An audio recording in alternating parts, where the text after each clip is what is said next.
As many of you have noticed, our country is deeply divided. For those of you who haven't noticed, our country is deeply divided. Half the people seem to be clinging to old-fashioned values like faith, patriotism, and decency, and the other half vote for the Democrats. But we here at the Andrew Klavan Show believe that through education and understanding, we can begin to build bridges between us conservatives and the evil knuckleheads on the left. So today we'd like to examine a key principle of what we laughingly call leftist thought, namely relativism.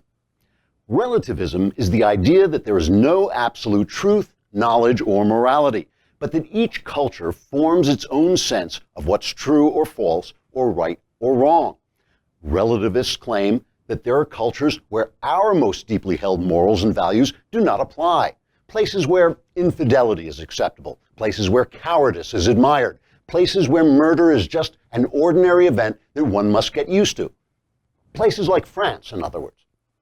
According to these leftists, the virtue of relativism is that it makes you less judgmental about other cultures. Let's say, for example, you're a woman traveling in Saudi Arabia and you find yourself being flogged to death for exposing your bare ankle. Rather than taking a haughty tone that privileges your Western values, you might instead observe that when one is in Saudi Arabia, one must learn to behave like a retrograde savage without the moral sense God gave a coyote. Or you might prefer to stay in America with your relatives, hence the term relativism. The important point is that if you don't believe anything is good or bad, you won't be prejudiced, which is bad in your culture.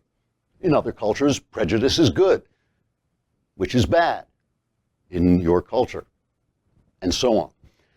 Relativism derives from the belief that there is no God, and therefore there can be no absolute moral values. Many philosophers have expressed this belief. For instance, Nietzsche said, "God is dead, so when an eagle feeds on a lamb, it is neither good nor evil."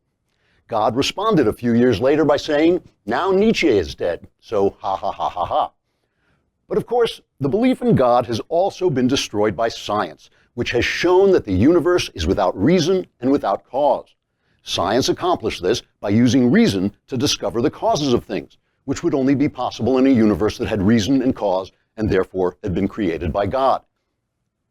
Scientists haven't quite made sense of this yet, but it doesn't matter because everything's relative. Now, there could be some drawbacks to relativism. For instance, if one culture believes in tolerance and another culture believes in slaughtering everyone who believes in tolerance, it could lead to occasional friction. But it's safe to say the situation won't continue very long, and soon there'll only be one of these cultures left. So, hooray for relativism. Trigger warning, I'm Andrew Klavan, and this is The Andrew Klavan Show. I feel hunky-dunky, life is tickety-boo. Birds are winging, also singing hunky-dunky-doo. Ship-shape, tipsy-topsy, the world is zippity-zing. It's a wonderful day, hurrah, hooray! It makes me want to sing. Oh, hurrah, hooray! Oh, hooray, hurrah! Hooray, hurrah. That was my favorite opening ever, I think. It's mailbag day tomorrow, and you know what that means. You know what that means. It means you are one day away from having all your personal problems solved. Look in the mirror. That miserable human being that you're looking at will be gone tomorrow if you get your question into the mailbag today. And if I answer it, my answers are guaranteed 100% correct and will change your life on occasion for the better. But in order to get in the mailbag, you have to subscribe to thedailywire.com for a lousy $10 a month. That's what it costs to have all your problems solved. And if you subscribe for the year, it's a lousy $100 a month, and you get the Leftist Tears mug, which alone will solve most of your problems. There will only be a few ancillary problems left over that I will solve in the mailbag when you ask. We have a guest today. We have Carrie Lukas of Independent Women's Voice, and I'm going to ask her the question that I think is on every conservative's mind. Are women just no good at being free? Is this like in women? You know that if women couldn't vote, this is true. I'm saying this to Jess because, so you don't get the dart in the cheek, But if women hadn't been allowed to vote, there would not have been a Democrat elected, I think, in the last, ever. That is scientific proof of something. It's almost the end of July, I've noticed. this month really went singing by because we had all these problems and troubles with the set and everything. It's just everything goes singing by. But that means that it's almost National Underwear Month. So soon you'll be singing underwear carols underneath the underwear tree. And am I the only one who does that, giving underwear presents to celebrate it actually is, I'm not making this up, it actually is National Underwear Month. And to celebrate National Underwear Month, MeUndies is making it easier than ever to try the world's most comfortable underwear by giving you a risk-free guarantee all through National Underwear Month. If you don't love your MeUndies, they're free. I got to tell you, these things are insanely comfortable. I mean, it really is. They're weird. I mean, it's this material. It's called lensing micromodal, and it actually is softer than cotton. It really is. It's not kidding. It is sustainably sourced, naturally soft fabric, 3 times, they say, softer than fabric. It is taken from Austrian beech trees. Okay, this is. I swear, I'm not making it up. Like, micromodal is taken from Austrian beech trees. It's 3 times softer than cotton, and it naturally inhibits odor. This is why Austrians can sneak up on you so well, because you can't smell them coming because their underwear is so fresh. They really do feel good. And if you go on the website, it's lots of fun. I'm kind of old-fashioned and conservative, so I keep hitting the classic button, and they'll send you stuff that's black and white and gray. But if you hit the, I can't remember what it is, like radical button, then they have all these incredible designs. They have new designs every month, so they're always changing around, and you can do this. And these things are built especially, there's obviously some for men, some for women, though you can get matching colors, not matching underwear, but they're built especially to make you feel comfortable. So all National Underwear Month long, you can feel for yourself that it is risk-free. If you don't love your MeUndies, they're free. Until August 31st, also, you can get 20% off your first pair plus free shipping at MeUndies.com/Klavan. How are you spelling that? Oh, John, I never would have thought to say Klavan, MeUndies.com/Klavan, MeUndies.com/Klavan, 20% off your first pair. It really is worth trying. I mean, it is a genuinely different experience with much softer material. So, to move from that, to move from the sublime to the unfortunate, we have to talk just a little bit about something because it actually plays into the news of the day. It was this Charlie Gard story. The parents of Charlie Gard, you remember this is a baby who was terribly ill. Basically, the parents said, look, we think we should take this child, our baby, to America, where they have an experimental procedure that'll cure this horrible disease the kid has, which is eating away. The courts said no, held this up so long that when the American doctor was finally allowed by the court to examine the baby, he said, look, it's too late. The procedure will no longer work because the courts held this decision up so long. So here, it's a heartbreaking cut, but is worth watching. Let's listen to Chris Gard, the baby's father, making the announcement that basically they've given up and why they've given up. There is one simple reason why treatment cannot now go ahead, and that is time. A whole lot of time has been wasted.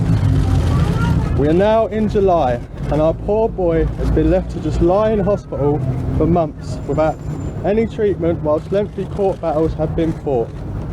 Tragically, having had Charlie's medical notes reviewed by independent experts, we now know, had Charlie been given the treatment sooner, he would have had the potential to be a normal, healthy little boy. Despite his condition in January, Charlie's muscles were in pretty good shape and far from showing irreversible, catastrophic structural brain damage. Dr. Hirano and other experts say his brain scans and EEGs were those of a relatively normal child of his age. We knew that ourselves because as his parents, we knew our son, which is why we continued fighting. Charlie's been left with his illness to deteriorate devastatingly to the point of no return. So, I mean, obviously, this is England, right? They have the national health. They're so proud of the national health. Rich people, of course, fly out to America to get health care. I was there. I won't say I never used the national health, but whenever I needed something serious, I went and got private health care. I don't know if you remember, I was talking a while back, just a few days ago, about, I think it was in Toronto, where they needed to build some stairs because people kept slipping in this park. And the government put in a bid, got a bid for $65,000 stairs. And a guy went out with some homeless people and built it for $550. And the government, instead of saying, oh, we're ashamed of being the government and trying to get away with charging between $65,000 and $150,000, as I recall, they instead attacked the guy who built the stairs. Now this father whose baby is going to die comes out and says, you know, you wait, it may have been a slim chance, this was our decision, we're the parents, we love this baby, we know this baby, this is our decision to make, you held us up until essentially you eliminated this chance. The High Court, this is the High Court of Justice Family Division, instead of saying, you know, maybe we should reconsider having killed this baby, maybe, you know, not at all. The judge then issues a decision and he says, I think it's my duty to comment briefly on the absurd notion that has appeared in recent days that Charlie has been a prisoner of the National Health Service, or that the National Health Service has the power to decide Charlie's fate. This is the antithesis of the truth. In this country, children have rights independent of their parents. This is a baby we're talking about, right? When you say a baby has rights independent of the parents, other than the right to life, the right not to be tortured or something like that, you're essentially saying that the government has the right to make decisions for the baby, because the baby's not going to be making decisions for himself. It says almost all of the time the decision goes on. Parents make decisions about what is in the best interest of their children, and so it should be. Just occasionally, however, there will be circumstances such as here where a hospital and parents are unable to decide, and it's in the best interest of the parents that we take it to the court. Well, good job, jackass. You know, some people were actually writing me about this because I complained about it before, and they were writing me from England and saying, no, you don't understand. In England, you see, when you put your child in the hospital, he becomes essentially the charge of the doctor, and the doctor has to decide. My answer to that is, remember back in 1776 when we were shooting at you? This is why. You know, this is why we don't want the decisions made from the top down. We want decisions made by the people who love us, by the closest person to us. We want decisions made by family, if not the family, the town, if not the town, the city, if not the city, the state. Only when it has to be made by the federal government do we want it made from some central government. This was a decision, and this is not even a question. We don't even get to the question of the right to life or anything like that. It's a question of who decides, who makes these decisions. The person who loves the baby. And the reason this is so important is because as we speak, the Senate is trying to continue a debate about Obamacare. All they want to do is vote. They have to vote on the bill that they have, but that vote will open up debate. It's just a vote to open up debate, and they're still not sure. I mean, Rand Paul is still posturing on television saying, well, it's that vote to open the debate. Debate it. Let people see you, and they don't want to do it. And Donald Trump, you know, this is the thing. I keep saying Donald Trump has learned stuff.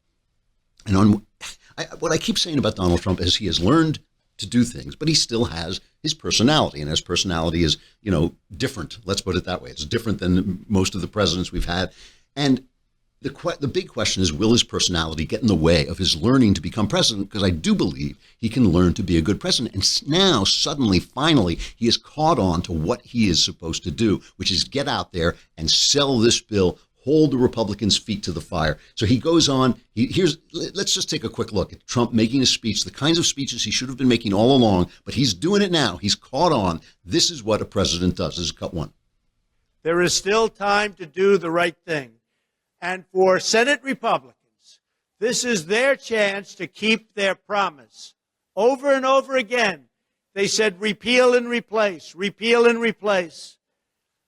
But they can now keep their promise to the American people to provide emergency relief to those in desperate need of help and to improve health care for all Americans.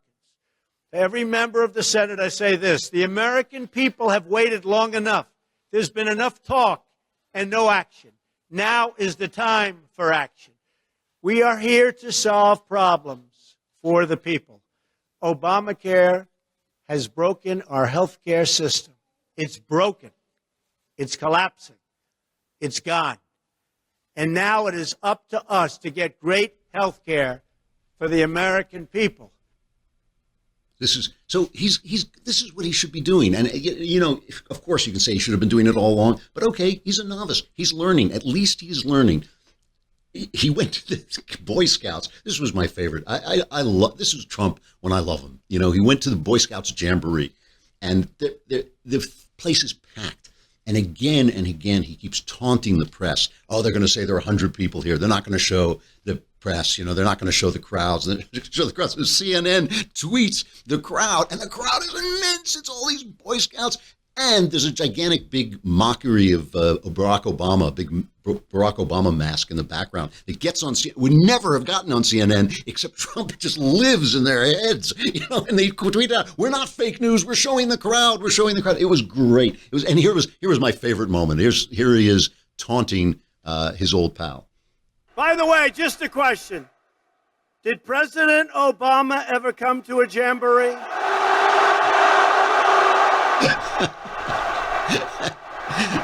And if you can't see, he turns around. He's looking at Rick Perry. Because where's Obama? Where's Waldo? You know, it's like, where's Obama? And the Democrats are going nuts. They say you shouldn't politicize the Boy Scouts. These are the guys. The reason Obama never went to a jamboree is because they politicized the Boy Scouts with the gay question. You know, the Boy Scouts didn't want to have gays, so the Democrats were just hounding them, trying to defund them. All this stuff, you know, but when Trump does it, suddenly it's wrong. So Trump is in their face. He's fighting back. This is good stuff. All of this is good stuff. And meanwhile, you know, before I go on, and this is really going to get interesting. So you're going to want to come to thedailywire.com and listen to it, because you can no longer use the free video on Facebook or YouTube. We're going back to the Daily Wire. If you subscribe, you can watch the whole show on thedailywire.com and put your questions in the mailbag and have your miserable life transformed.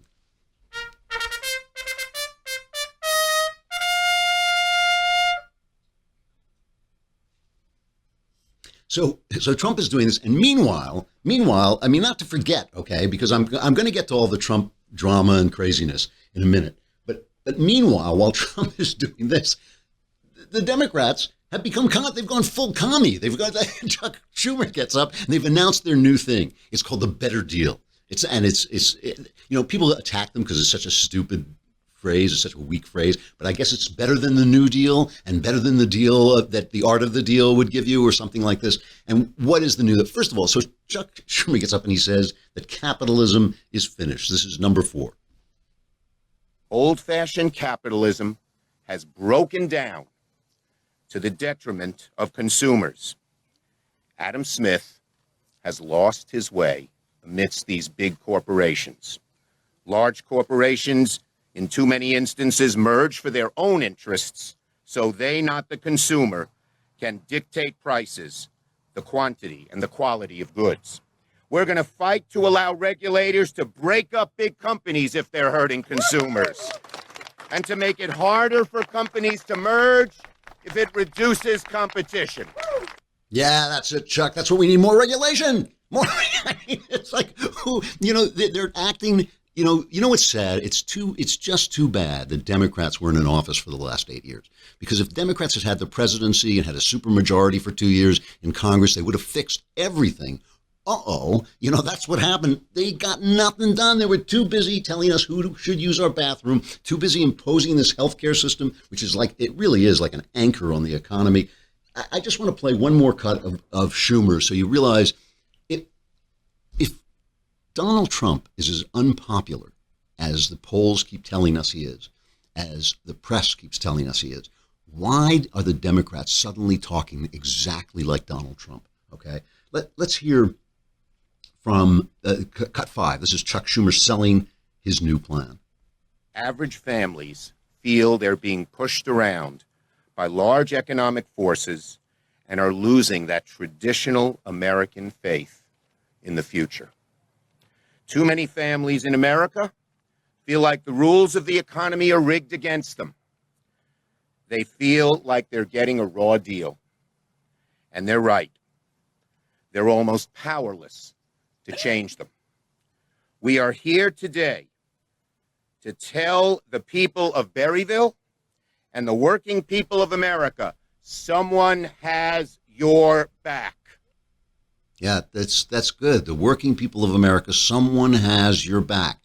This is the party. This is the party that does nothing but divide people. It does nothing but say, "Oh, the blacks against the whites, the straights against the gays. Oh, if you're this, you're oppressed." And the people who have been their traditional villain, the white male, the working class guy who goes to work, does his job, maybe thinks that like the old-fashioned ways are better than their newfangled ideas, and he's the guy they have been targeting. Guys clinging to his Bible and his guns. They had the government for 8 years. These radicals, these communists, these socialists, they had the government for 8 years. What we are living in now is Obama's America. We are still living in Obama's America. And that is why it's so important that Trump gets this right. And he's been doing this other thing at the same time where he has been tweeting about Jeff Sessions.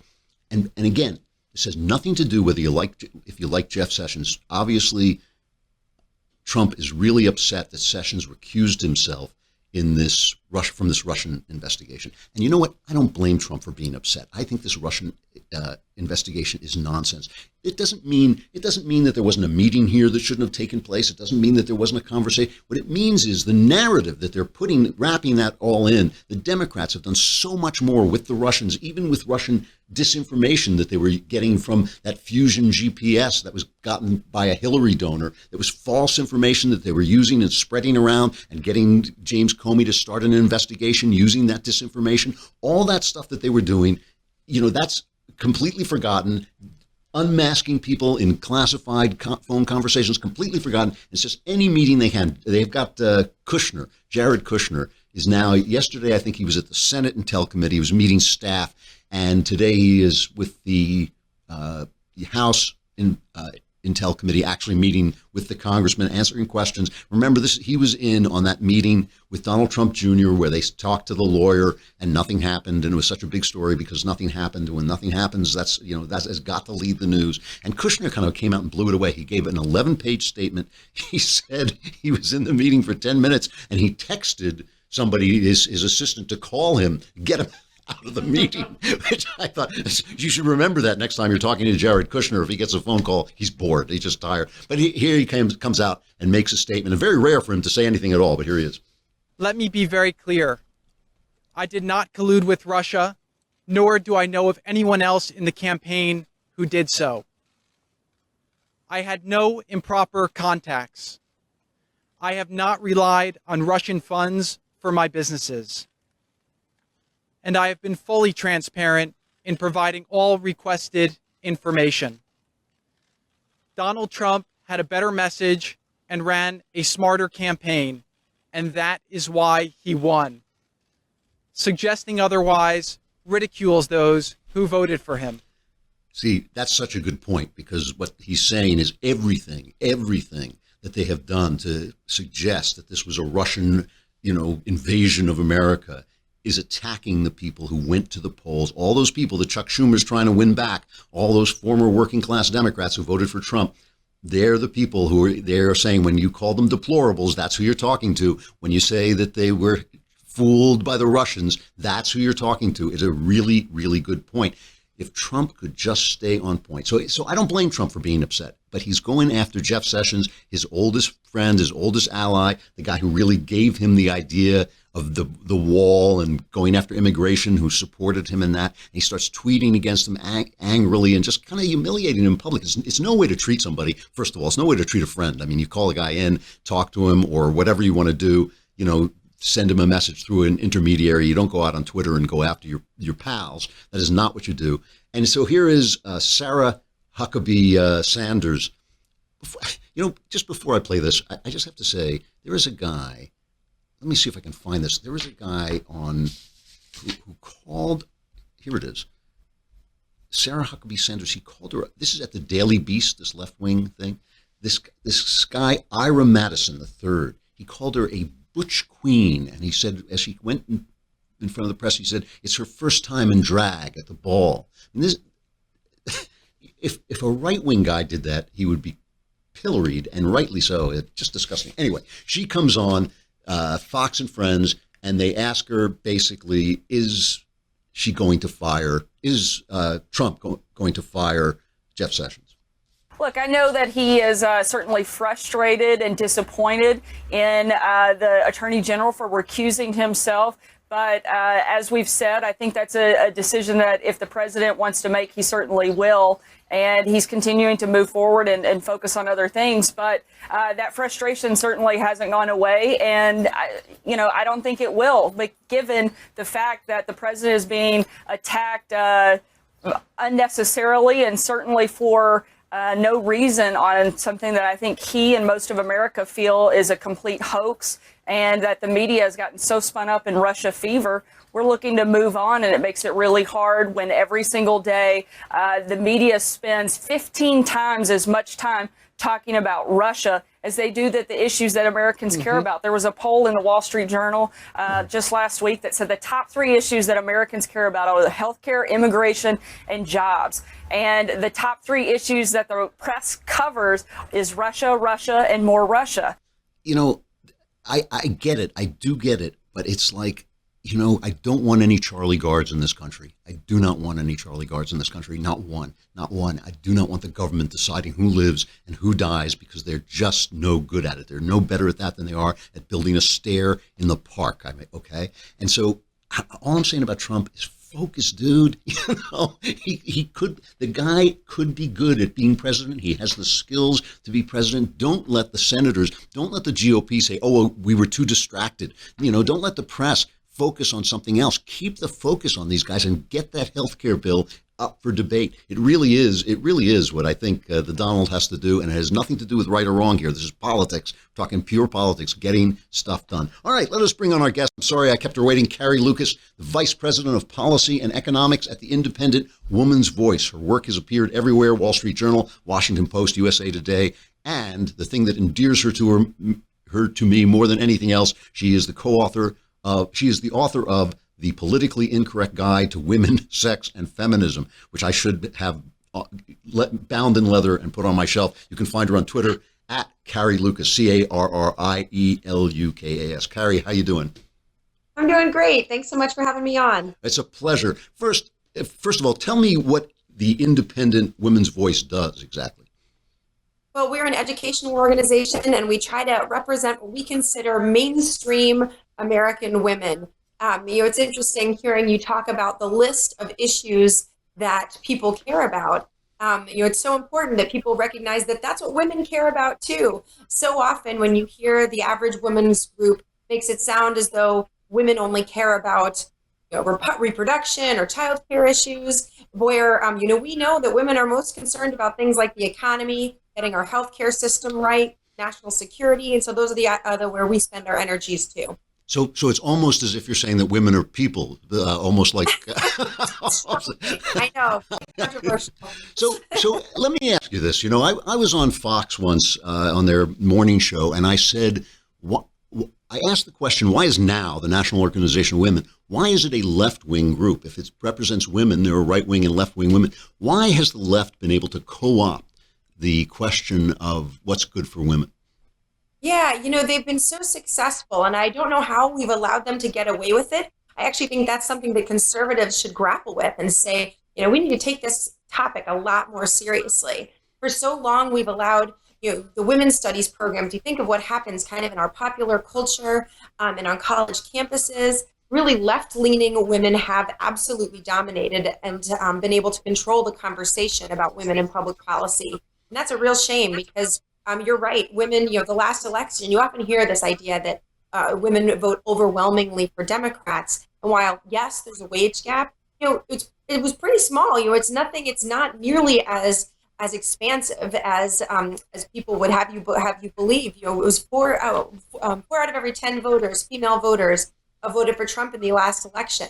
That still means Republicans have some work to do, but it still shows there's a lot of women out there who are open to that message. We'll be a lot more open to that message if Republicans focused on reaching out to women in ways that resonate with them. Well, as a right winger, I have a lot of friends who are certifiably insane, and they are constantly sending me things about YouTube videos, women can't do freedom. Women don't want freedom. They threw out the men who took care of them. Now they want the man, capital T, capital M, to take care of them. And nobody ever dares to ask this question. So I'm going to ask, is this a problem? I mean, women seem, as you say, they're not totally in the pocket of the Democrat Party, but the Democrats have been very successful in co-opting their issues. Is there something about women that just doesn't want to, that will not support the idea of being free and individualism?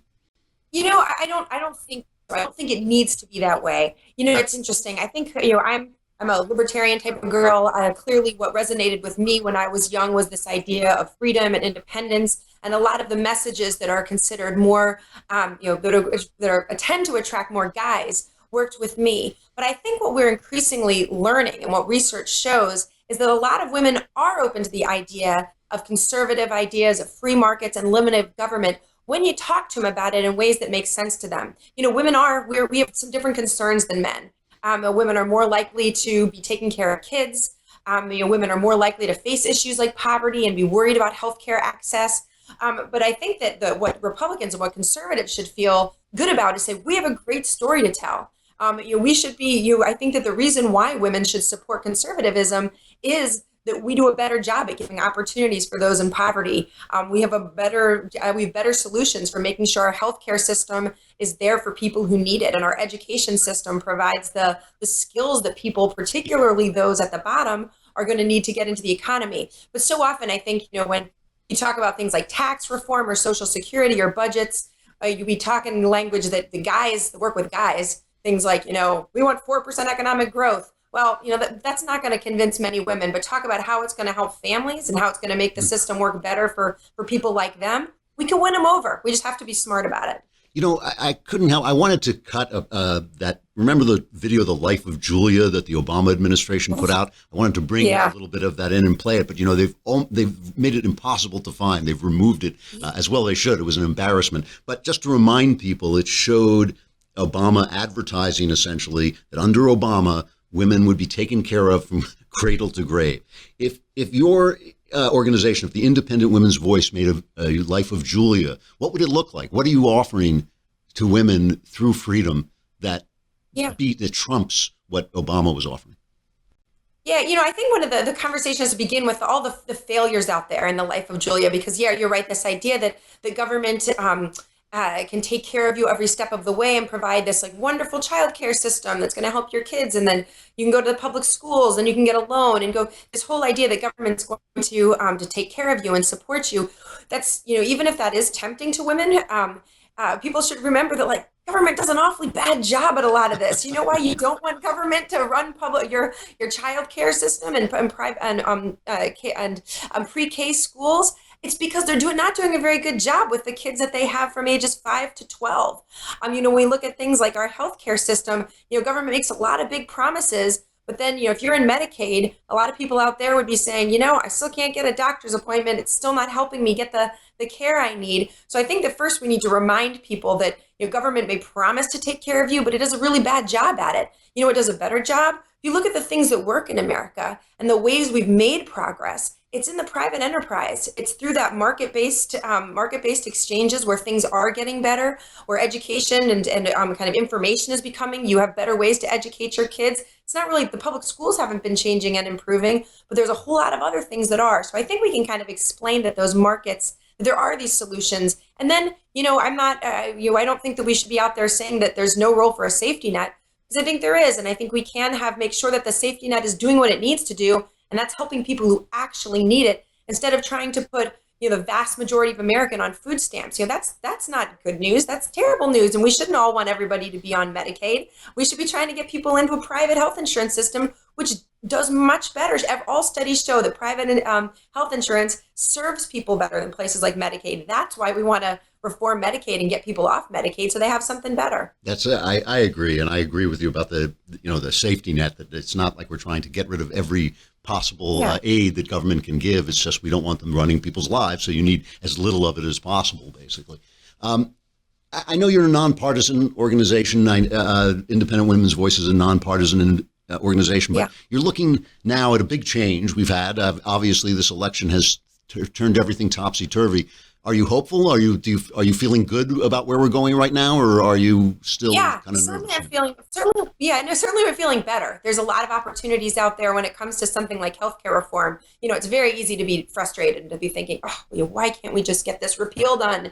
It seemed kind of incredible, but man, it's a much better conversation and a better problem to have than had we been sitting here with Hillary Clinton moving us further and further down the line towards a single payer system. So obviously I'm frustrated. I wish that the progress was faster. I hope that we can move on tax reform.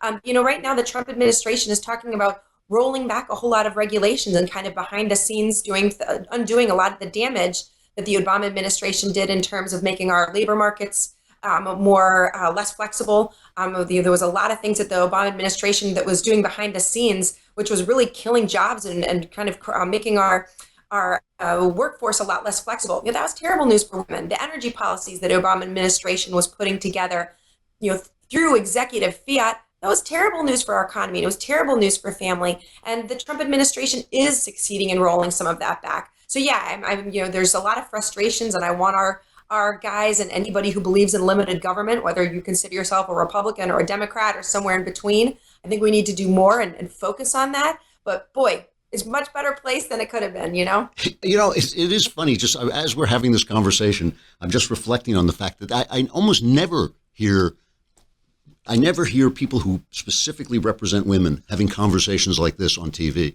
It's always about sex. It's always about reproductive rights. It's always about abortion and things like this. And it is, I can see why that seizes the news, why that colonizes the news. But it really is a shame because obviously, as we say, women have a lot more concerns than just that, and just like everybody else. Yeah. Yeah, we have a saying we often say at our organization that all issues are women's issues. And it really is unfair to make it sound as though it's frankly kind of, it's a little insulting and sexist. That just a little bit, yeah. Yeah, when, Nancy Pelosi comes out and says, this is our agenda for women and it's all about childcare. Well, you know what? Yeah, childcare is important to me. It's also important to my husband. But what's more, it's just as important to me. It's things like our tax policy and healthcare reform. It's just funny how, and I think that the left can be really guilty of kind of trying to pigeonhole women as if that's all we care about. Where can people find you and your organization? Well, please come to the Independent Women's Voice at iwvoice.org online. We also have another organization, Independent Women's Forum, and there's lots of information up there at iwf.org. We're on Facebook, and come find us on Twitter, and we have a lot of information about all these topics. We really appreciate people stopping by. Well, thanks for coming on, Carrie. It's been really nice talking to you. Really interesting. Thanks a lot. Thank you. Thanks for having me on. Well, that is different, It is amazing when you think about it. It's amazing when you think about it how entirely the left has relegated women's issues to their bodies. It's kind of bizarre when you think about it that feminists must be like, they must just call the dumbest women in America and get them to be feminists. That's the only thing I can think of. I just do not see where any of the, it's funny, very quickly, when women wanted to enter the workforce, and they're talking way long ago, back in the 70s and 80s, that kind of opened up. People sort of, look, corporations don't care who they hire ultimately. They want more workers. They can pay people less. One of the reasons I think wages have stagnated is because the workforce has doubled or the potential workforce has doubled with the entry of women. But, I just think feminists have been utterly destructive. I do not think there is a good thing I can say about them, except where the circle of feminism intersects with the circle of individualism. That little sliver there, I think, is where feminism, I agree with it, because I think people should be able to do whatever they want, no matter what they are. All right, stuff I like. This is a complicated one. I have enough time. I'm going to talk about this. This is a genuine, I wanted to talk about this. Yesterday we were talking about Dunkirk, which I thought was a good movie. Didn't think it was a great movie, but I thought it was good. And I was thinking about the fact that I went to look, I kind of considered just doing a whole stuff I like about war films and war books, but I've done that before. And one of the things that I find so fascinating about war is that war has changed, obviously, since the days of Achilles, where Achilles must have been this great athlete, right? He runs out there with a sword. He's fighting a million. You know how tired you would get if you were wielding a sword for more than 3 minutes? I mean, swords were light in the old days. They were much lighter than people think they were. But even so, let's say it was 5 pounds, swinging a 5-pound weight around.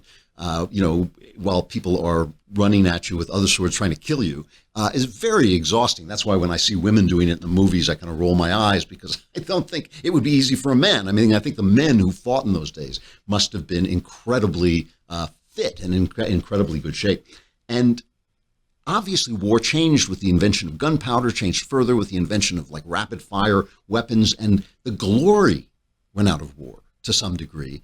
The courage that it took to enter war and the glory that you got from making that decision remains.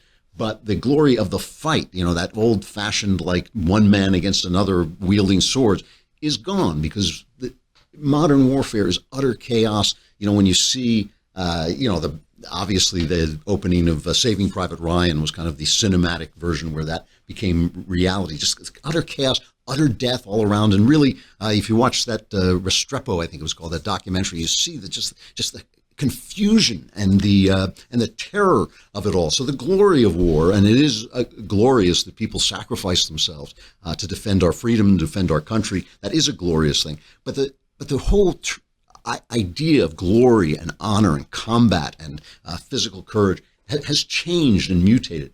And so I want to recommend a very strange, bizarre story. It's kind of an intellectual story. It's not for everybody, by Jorge Luis Borges. And Borges is, I believe he was Argentinian. Was he? He was Argentinian, yes. And he wrote in Spanish. And he wrote mostly short stories. He wrote 2 famous volumes of short stories. A conservative, by the way. He died in 1986, and he became pals with William F. Buckley. There's a famous interview with Buckley and Borges talking, and he wrote these incredible exercises in intellectual experimentation.